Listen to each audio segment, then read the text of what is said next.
কত জনে দেখে তোমায় কলিজা শীতল হয়ে যায়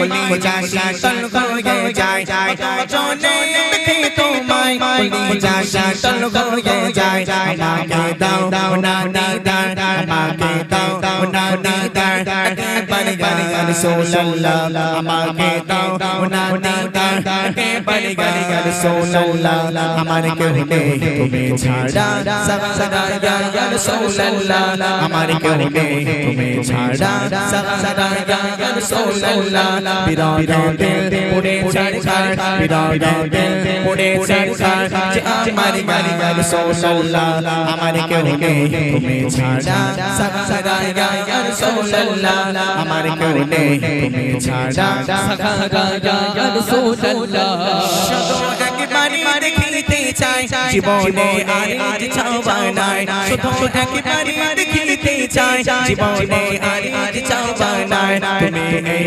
অসহায় রে সহায় ইয়া রাসূলুল্লাহ তুমি এই অসহায় রে সহায় ইয়া রাসূলুল্লাহ আমার কেউ নেই তুমি ছাড়া সারা ইয়া রাসূলুল্লাহ আমার কেউ নেই তুমি ছাড়া সারা ইয়া রাসূলুল্লাহ বিরাট দিল পুরে ছাড় বিরাট দিল পুরে ছাড় যে আমার ইয়া রাসূলুল্লাহ আমার কেউ নেই তুমি ছাড়া সারা ইয়া রাসূলুল্লাহ আমার কেউ নেই তুমি ছাড়া সারা ইয়া রাসূলুল্লাহ বিরাট দিল বিকারান জান গোলামের জান ভরা রে প্রাণ বিরাট দিল বিকারান জান গোলামের জান ভরা রে প্রাণ और रफाना लगा जिक्र और रफाना लगा जिक्र तबसन या रसूलुल्लाह हमारे केहू नहीं तुम्हें छाड़ा सदा या रसूलुल्लाह हमारे केहू नहीं तुम्हें छाड़ा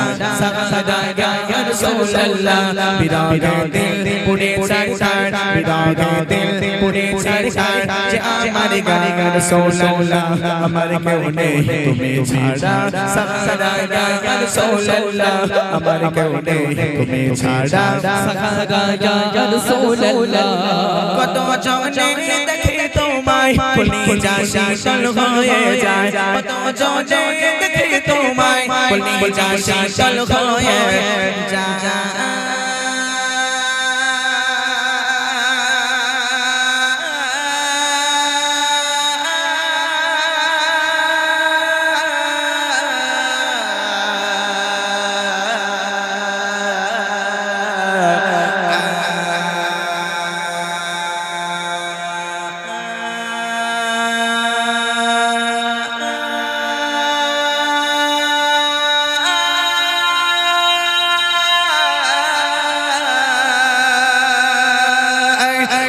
জনে দেখে তোমায় কলিজা শীতল হয়ে যায় কত জনে দেখে তোমায় কলিজা শীতল হয়ে যায় আমাকে দাও না দিদার আমাকে দাও না দিদার একেবারে ইয়া রাসূলুল্লাহ আমার কেউ নেই তুমি ছাড়া সারা ইয়া রাসূলুল্লাহ আমার কেউ নেই তুমি ছাড়া সারা ইয়া রাসূলুল্লাহ বিরাট দিল পুরে ছাড় বিরাট দিল পুরে ছাড় যে আমার ইয়া রাসূলুল্লাহ আমার কেউ নেই তুমি ছাড়া সারা ইয়া রাসূলুল্লাহ আমার কেউ নেই তুমি ছাড়া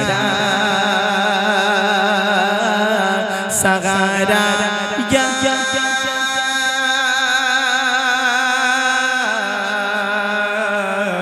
রাসূলুল্লাহ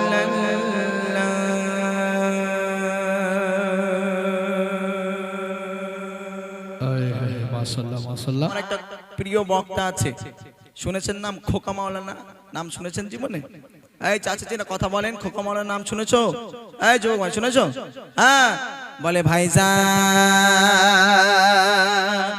শুনলেন জেলেলেন ও মুসলমানেরা, আমার আম্মা জানেরা, ও আব্বা জানেরা, একদিন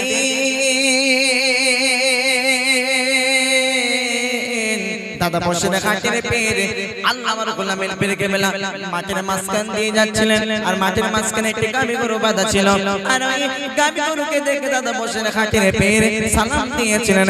একটু জোরে চিল্লায়ে বলা যাবে না সুবহানাল্লাহ? বাবা একতলা নয়, দুই তলা নয়, দেখতে দেখতে 7 তলা ডুবে গেল।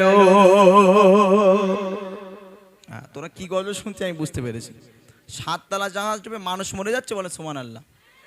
এরা গজল শুনতে এসছে, তো এরা গজল বলতে পারে? হ্যাঁ, কি সব মনে আছে কাণ্ড। 7 তলা জাহাজ ডুবে জ্যান্ত মানুষ সব মরে গেল বলে সুবহানাল্লাহ। ওরা গজল শুনবে। এক হচ্ছে একটু গা শোনা, হ্যাঁ, নাকি বাঁশ টাশ নিয়ে আসতে হবে? তোরা যতক্ষণ না খাবি ততক্ষণ আমি আর গজল ধরছি না, ঠিক আছে? জোর করে করে সবাই মিলে একটু চেষ্টা করে দেখো, সবাই মিলে মজা লাগবে। আমার বলার সাথে সাথে পরের লাইনটা তোমরা বলবে। আমি নতুন গজল গাইলে গাইতে পারতাম তোমাদের নিয়ে, কিন্তু তোমরা বলতে পারবে না, নতুন গজল জানো না, ওই জন্য পুরাতন গজল গাইছি, যে গজল সবাই মিলে বলতে পারবে, ঠিক আছে? তোমরা একটু আওয়াজ দাও, তারপর ইনশাল্লাহ আমি আর একবার আওয়াজ চাইবো না, তারপর আমি মূল গজলে চলে যাবো, ঠিক আছে? একটু জোর করে করে সবাই মিলে এক আওয়াজে আমার সাথে গাইতে হবে। দেখবো আমার মনের ঘরে, হ্যাঁ, এই আস্তে আস্তে একটু আওয়াজ মারবে, ঠিক আছে? এই আওয়াজটা কি আমার জন্য দিচ্ছ? এই কথা বল, আমার জন্য দিচ্ছ? আমার জন্য আওয়াজ দিচ্ছ? বলে আমার জন্য আওয়াজ দিচ্ছি। এই আমার জন্য আওয়াজ দিচ্ছিস? এই কমিটি ভাইদের জন্য? কার জন্য আওয়াজ দিচ্ছ? আরো জোর করে বলো। আল্লাহর জন্য। তাহলে আল্লাহ আল্লাহ রসুলের জন্য আওয়াজ দিতে গিয়ে আমাদের এই গলায় যদি কোনো রকম সমস্যা দেখা দেয়, কোনো দ্বিধাবোধ আছে? কোনো দ্বিধাবোধ আছে বল? হ্যাঁ, নেই। কোনো যদি ইফেক্ট হয়, কোনো সমস্যা আছে? কোনো সমস্যা নেই। তাহলে আল্লাহ আল্লাহ রসুলের জন্য আজকের দুনিয়ায় আমরা এই জায়গায়, এই জায়গাটা এমনি এমনি নয় বাবা, হ্যাঁ, এই জায়গার অনেক মূল্য আছে। তাহলে এই জায়গায় বসে যদি রসুলের নাম না নিতে পারি, আল্লাহর নাম না নিতে পারি, তাহলে রাস্তা দিয়ে যখন যাবো বা বাড়ি কাজ কাম করবো তখন নেই বলে মনে হয়? মনে হয়? তাহলে এই জায়গায় বসে আমরা নিতে পারছি না, আর বাইরে ঘাটে যখন ঘোরাফেরা করি তখন আর নিতে পারি বলে মনে হয়? হ্যাঁ, জোর করে করে আওয়াজ দাও দেখি, কেউ ফাঁকি মারবে না, রসুলের জন্য, আমার জন্য নয়, কমিটি ভাইদের জন্য নয়, এক আওয়াজে নবীর জন্য আওয়াজ দিয়ে গাইতে হবে। দেখবো দো জাহানের বাদশা নবী, মাশাআল্লাহ মাশাআল্লাহ। এই আওয়াজটা আরেকটুখানি জোরে হবে। আমি আগাম বলেছি আমার জন্য আওয়াজ দিতে হবে না, এই আওয়াজটা নবীর মহাব্বতে আর একটু জোর করে বলতে হবে। দেখবো আমার মনের ঘরে, তো মাশাআল্লাহ, আর জোর করে হবে। তো জাহানের বাদশা নবী, আরো জোরে, তো জাহানের বাদশা নবী, সবাই মিলে তো জাহানের বাদশা নবী, আরো জোরে, তো জাহানের বাদশা নবী, কামলি বালা রে, তো জাহানের বাদশা নবী, কামলি বালা রে, আমার মনের ঘরে রেখেছি যারে, মনের ঘরে রেখেছি যারে, জাহানের বাদশা নবী কামলি বানা রে, দো জাহানের বাদশা নবী কামলি বানা রে, আমার দয়ার নবী রে, আমার মায়ের নবী রে, জনে জনের নবী রে, আমার মায়ের নবী রে, দো জাহানের বাদশা নবী কামলি বানা রে, দো জাহানের বাদশা নবী কামলি বানা রে, আমার মায়ের ঘরে রেখেছি যারে, জনে জনের ঘরে রেখেছি যারে, জাহানের বাদশা নবী কামলি বানা রে, দো জাহানের বাদশা নবী কামলি বানা রে। এই গজলটা আমি দুটো ছন্দ গাইবো। কটা বলেছি? দুটো ছন্দ। প্রথম রাউন্ড এই যে আওয়াজটা হচ্ছে এর থেকে আরেকটু জোর করে দিতে হবে। দ্বিতীয় রাউন্ডে আমি আরেকটু জোরে আওয়াজ দেব। জাজমেন্ট হিসেবে আমাদের আলমগীরকে রাখলাম। বাচ্চাদের ভিতরে সব থেকে যে জোরে আওয়াজ দেবে আমি তাকে স্টেজে তুলবো। এতগুলো মানুষের সামনে কথা দিলাম।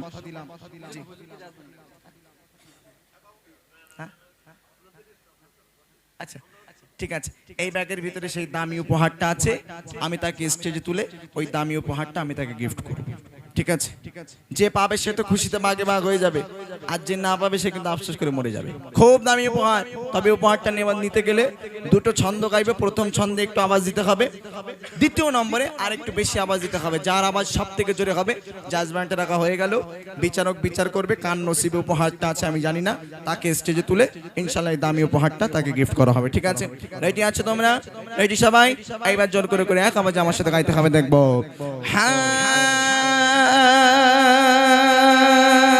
মোরা যদি ডানাওয়ালা, আরে জোর করে বল, মোরা যদি ডানাওয়ালা, আরে ওই মদিনা দেখার লাগে, সবাই মিলে ওই মদিনা দেখার লাগে, আরে জরে ওই মদিনা দেখার লাগে, উড়ে যাইতাম মোরা যদি ডানাওয়ালা, পাখি হতাম ওই মদিনা দেখার লাগে, উড়ে যাইতাম ওই মদিনা দেখার লাগে, উড়ে যাইতাম। হৃদয় জুড়ে দেখতাম আমি, হৃদয় জুড়ে দেখতাম আমি, নয়ন ভরে দো জাহানের বাদশা নবী কামলি বানারে, দো জাহানের বাদশা নবী কামলি বানারে, আমার মনের ঘরেতে রেখেছি যারে, আহা দো জাহানের বাদশা নবী কামলি বানারে, দো জাহানের বাদশা নবী কামলি বানারে। মাশাআল্লাহ। তাহলে কটা গাইবে বলেছিলাম ছন্দ? দুটো হয়ে গেছে। কটা বাকি আছে? কটা বল, কটা? একটা। এটা জানে, হিসাব করে রেখেছে আমি, দুটো আঙুল দেখতে বলে একটা, দেখতে একটা তো হয়ে গেছে। হ্যাঁ, এইবার পুরস্কারের পালা। আচ্ছা, স্কুলে পড়ো কে কে? একটু হাত উঁচু করো। আর মাদ্রাসায় পড়ো কে কে? তুমি স্কুলে মাদ্রাসা দুই জায়গায় পড়ো? আচ্ছা, মাদ্রাসায় শুধু একটা জায়গায় হাত উঁচু করো। মাদ্রাসায় পড়ো কে কে? মাশাআল্লাহ। মাদ্রাসায় কটা করে পরীক্ষা হয় তোমাদের? তুই মাদ্রাসায় পড়িস? কনফিউজ হয়ে যাচ্ছে, এখানে বিয়ে দিয়ে দেবে না তোরে? হ্যাঁ, মাদ্রাসায় পড়ো কজন? এই 4 জন। তুমি পড়াশোনা পড়ো 5 জন হয়ে গেল। তোমাদের মাদ্রাসায় কয়টা করে পরীক্ষা হয়? দুটো করে, তাই তো? নাকি হেফস পড়ো তোমরা? কি বলো? হেফস পড়ো? আচ্ছা, ওরা হেফজোখানায় পড়ে। যাক মাশাআল্লাহ, মাদ্রাসার ছেলেও এখানে অ্যাটেন্ড করেছে। আচ্ছা, এবার স্কুলে পড়ো কে কে? হাত উঁচু করো। আচ্ছা, তোমাদের স্কুলে পরীক্ষা হয় কটা করে হয় বছরে? 6টা? কি সর্বনাশ কাণ্ড! এই, তুই স্কুলে গেছিলি? স্কুলের পিছনে গেছিলিস কোথায়? হ্যাঁ, বলে 6টা পরীক্ষা নাকি স্কুলে হয়? সহ্য করার মতো। হ্যাঁ হ্যাঁ, 3টে করে পরীক্ষা হয়, প্রথম, দ্বিতীয়, তৃতীয়। যেটা লাস্ট পরীক্ষাটা কি পরীক্ষা বলে? হ্যাঁ, জোর করে বল। ফাইনাল পরীক্ষা। তাহলে দুটো ছন্দ গাইবে বলেছিলাম, প্রথমে টেস্ট হয়ে গেল, এইবার হবে ফাইনাল। ফাইনাল রাউন্ডে জাজমেন্ট রাখা আছে, বিচারক বিচার করবে কোন বাচ্চাটা সব থেকে জোরে আওয়াজ দিয়েছে, তাকে স্টেজে তুলে এই দামি উপহারটা গিফট করা হবে ইনশাআল্লাহ। ঠিক আছে, এইবার জোর করে করে সবাই মিলে এক আওয়াজে আমার সাথে গাইতে হবে, দেখবো।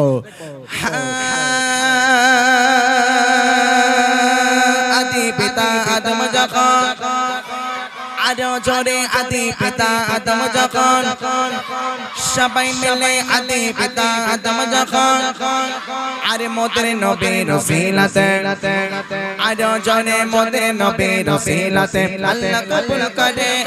আদি পিতা আদম যখন মুসিবতে পড়ে, মোদের নবীর ওসিলাতে আল্লাহ কবুল করে, মোদের নবীর ওসিলাতে আল্লাহ কবুল করে। শাফায়াতের বিচারেতে, শাফায়াতের বিচারেতে ডাকা দিও রে, দো জাহানের বাদশা নবী কামলি বানারে, দো জাহানের বাদশা নবী কামলি বানারে, আমার মনের ঘরেতে রেখেছি যারে, মনের ঘরেতে রেখেছি যারে, দো জাহানের বাদশা নবী কামলি বানারে, দো জাহানের বাদশা নবী কামলি বানারে। মাশাআল্লাহ। কই আলমগীর বলো, দেখেছো কোনটা? দেখেছি। দেখেছো তো? কোনটা বলো? এই ছেলেটা ওটা আছে। তুমি কোন ছেলেটা? এই করছি তুমি। এই ওর স্কুলে 6টা পরীক্ষা কি করে ভাষা এখানে? ও তো একা বলি না, সবাই বলে বলেছে তো ওরা। ও আচ্ছা, তা কোন ছেলেটা জোরে দিয়েছে? না, এই জোরে দিয়েছে, আমি দেখছি। ওর দেখে তোমার মায়া লাগতেছ না? না, মায়া লাগবে কেন? ও গলায় হাত দিয়ে দিয়ে গাচ্ছে। গলায় হাত দিয়ে তাহলে আওয়াজটা বাড়ায়? গলায় হাত দিলে আওয়াজ বাড়ায়? গলায় হাত দিয়ে টেনে এ টেনে ওলা বার হুটো করতেছে। মত, এই শালা বদমাইশি করছে। সত্যি বলছি ভাই, ওই বেশি সত্যি দেয়। দিয়েছে? না, বলো না, আল্লাহর কি রে ও দিয়েছে? আল্লাহর কিরে বলছি। ওর আল্লাহর কি রে শয়তান। এই উঠে আয় করছি, তাড়াতাড়ি উঠে শিখে এসো। কি ব্যাপার গরমকালে মোজা ফোজা পরে রেখেছে, আমি তাই মোজা পরিনি, আওয়াজ তো ওই জন্যই এত বার হালকা হচ্ছে। মানুষ। এসো শোনা তাড়াতাড়ি আসো, হ্যাঁ মোজা পাই দিয়ে এসো, এসো তাড়াতাড়ি এসো। কয় ওর স্কুলে 6টা পরীক্ষা হয়, ওর খুব মান সম্মান লেগে যাচ্ছে, যে বলেও মরেছি আমি। মাইকের ফোনটা ধরো শোনা। আসসালামু আলাইকুম। মাইকে কোথায় হাত তোমার? দাস বেয়াদব, হাত মাথায় রেখে দিলাম করে। সামনে এসো। আসসালামু আলাইকুম। আসসালামু আলাইকুম। এই কাজ খেয়েছে, এই আমেরিকাতে আছে নাকি? হ্যাঁ, আচ্ছা বাড়ি কোথায় শোনা? মাইকটাই বলো, মাইকে বলো শোনা। তোমার ভয় লাগছে কেন? আমি রয়েছি তো। এই দে, ভয় করিস কেন? বলো আসসালামু আলাইকুম। আসসালামু আলাইকুম। কচি উত্তর দিতে হয়, উত্তর বলো, সালামের জবাবটা দাও। আসসালামু আলাইকুম। ওয়ালাইকুম আসসালাম। হ্যাঁ, মেন কথা কি জানেন? আপনারা হয়তো হাসছেন, তবে এখানে আসেন, এসে মাইকে ধরে একটা কথা বলে, নাকি ভুল কিছু বললাম? আসেন, এসে একটা কথা বলেন, বুঝতে পারবেন যে এর জায়গায় আপনার তো আরো সালাম তো দূরে কথা, উত্তরও মনে পড়বে না। এইরকম জায়গায় এটা জানেন, এই জায়গায় অনেক ভুল হয়, কত বড় বড় নেতা মন্ত্রী ভুল বলে, তাই না? হ্যাঁ, যাক আলহামদুলিল্লাহ। কি নাম তোমার সোনা? মাইকটা খাবার জন্য দিয়েছে মাইকে। আরিয়ান। হ্যাঁ আরিয়ান, গলা ভেঙে গেছে, ওর গলা ভেঙে গেছে। যাক আলহামদুলিল্লাহ। তোমার নাম আরিয়ান, তাহলে তুমি স্কুলে কোথায় পড়ো? তোমার স্কুল কিসে পড়ো বলো? 5-এ। ক্লাস 5-এ। যাক মাশাআল্লাহ। আর বাড়ি কোথায় বললে আরেকবার বলো? জিলিয়াখালী। জেলিয়াখালী। এই গ্রামেরই সন্তান তাই না? এই গ্রামে বাড়ি নাকি? ঠিক আছে আলহামদুলিল্লাহ। এটা কি বই? জোর করে বলো। নুরানি কায়দা। চোখে 40 হয়েছে না 45 হয়েছে, কোনটা? কি সর্বনাশ বলেন না হুজুর। আপনি হয়তো মনে হয় কালার দেখে বুঝতে পারেন যে এটা নামাজ শিক্ষা। হ্যাঁ, এগুলো যারা পড়ে তারা জানে। বলেন নুরানি দুয়া। এই বিয়ে হয়ে গেছে ভাই তোমার? বিয়ে হয়ে গেছে? হবে হবে ভাব, কাজ খেয়েছে। হ্যাঁ, তাই ঈদ হয়ে গেছে, তুমি বকরির ঈদের আগে শিকির করে নাও, নাহলে বলো গরুর গোশত শ্বশুর বাড়ির খাওয়া হবে না, বাড়ি খেতে হবে। যাক, এটা কি বই? নামাজ শিক্ষা। আসসালাতু মিফতাহুল জান্নাত। নামাজ হলো জান্নাতে, জোর করে বলো, চাবিকাঠি। এই বইগুলো হয়তো আমি দিচ্ছি, আপনারা ভাববেন যে বাচ্চারা মোটে আওয়াজ দিচ্ছিল না, এদের কাছ থেকে জোর করে করে আওয়াজ নিয়েছে, আওয়াজে এই নামাজ শিক্ষা বই দিচ্ছে। এটা উপহার হলো না, এটা ভুল ধারণা, এটা ভুল ধারণা। অনেক শিল্পী আছে গজলের বই দেয়, অনেক শিল্পী আছে টাকা দেয়, তবে আমি দিতাম। আমি বলবো না যে আমি হালি নামাজ শিক্ষা এই বছর থেকে শুরু করেছি, আমি আগে দিতাম। বাচ্চাদের টাকা পয়সা দিলে 2-1টা ছেলে এত বদ, দোকানে গিয়ে ডাইরেক্ট বলবো 10 টাকা দিয়ে একটা বিড়ি দাও, এরকম বাচ্চা কাছে আছে, অনেক আছে। ওই জন্য টাকা পয়সা দেওয়া বন্ধ করে দিই। আপনি বিড়ি কথা বাদ দেন, খাবার খেয়ে খাবার খেলে হয়ে গেল, মনে থাকে না। কিন্তু নামাজ শিক্ষা, এই কিতাবটি যিনি লিখেছেন, বসিরহাটের জমিনকে ধন্য করে ঘুমিয়েছেন পীর আল্লামা রুহুল আমিন রহমাতুল্লাহ আলাইহি। হ্যাঁ, ঘুরে আসবেন, তানার দরবার থেকে ঘুরে আসবেন, দেখে আসবেন মাজার শরীফটা কত সুন্দর। হ্যাঁ, দেখলে অন্তত শান্তি পেয়ে যাবে। তানার হাতে গড়া একটা মাদ্রাসা আছে, বসিরহাট আমিনিয়া মাদ্রাসা। অনেকে হয়তো জানেন, গিয়েছেন। ফাল্গুন মাসে 17, 18, 19 সেখানে ইসলামের সময় যাবেন। ওখানে আমি পড়াশোনা করেছি দীর্ঘ 11 বছর ধরে। এই বছরে আমি মাওলানা মুফতি কমপ্লিট করেছি। দোয়া করেন আল্লাহ পাক যেন এই অধম গুনাহগারকে যেন আল্লাহ পাক ইসলামের খাদিম হিসেবে কবুল করেন, বলেন আমিন। আলহামদুলিল্লাহ। তো এই কারণেই বাচ্চাদের হাতে হাতে বইগুলো তুলে দেওয়া দরকার। কেন? এদের মাথার ব্রেন একদম হালকা। এদের এখন যদি মোটামুটি ধরে দেওয়া হয়, এইসব বইগুলো বাংলায় লেখা আছে, নামাজ শিক্ষা, নামাজ কিভাবে পড়তে হবে এখান থেকে বুঝে যাবে, এখান থেকে বুঝে যাবে। এই জন্য এদের হাতে হাতে এই বইগুলো দেওয়া। ঠিক আছে আলহামদুলিল্লাহ। এই মাইকটা নাও কাছ থেকে। ঠিক আছে, যাও। এই বই আরো আছে, অনেক উপহার করবো ইনশাআল্লাহ, তবে আমার সাথে আওয়াজ দিলে আমি সবাইকে উপহার করবো, কথা দিলাম। আচ্ছা মাশাআল্লাহ। ঈদের গজল, ঈদের গজল শুনতে হবে তো নাকি? ঈদ হয়ে গেছে তাই বলে ঈদের গজল শুনবো না? কালকের ঈদ হয়েছে। হ্যাঁ, কি হচ্ছে? হ্যাঁ, না ঈদ মোবারক হবে না বলেন?